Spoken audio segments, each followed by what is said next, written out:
C'est ici qu'a été retrouvé Benoît, 20 ans, le fils d'une enseignante. Il succombera à ses blessures quelques heures plus tard. Ils ont dit aussi qu'il avait reçu des traces de balles, que son ventre, même les intestins étaient presque sortis, n'est-ce pas? Mais du loin, on pouvait voir la tête qui avait été taradée. Après la mise en place d'un barrage de l'opposition lundi à l'entrée de Dabou, plusieurs quartiers et villages environnants ont été attaqués.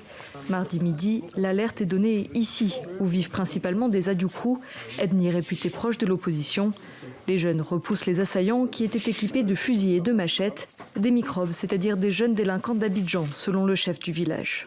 Ce sont des gens qui ont été convoyés. Ils sont dans un état second. Ils veulent en découdre avec la population. Le lendemain, mercredi, ce quartier principalement habité par des Malinqués, ethnie réputée proche du pouvoir et pris pour cible, Alassane a perdu son beau-père. Un vieux de 70 ans qui ne gagne même pas à manger et on le massette pour tuer. Cadeau. Mais ça fait mal.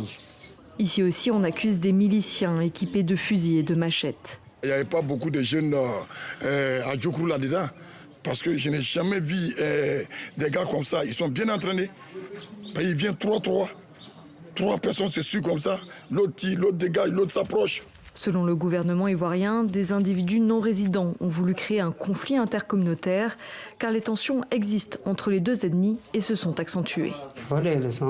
Tu savais un mois comme ça. Il dit que bon, l'étranger, tous les ethnies malinquées, on dit nous étrangers.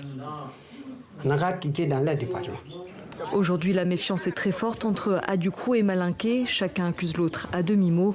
Les autorités locales multiplient les médiations afin d'éviter des représailles.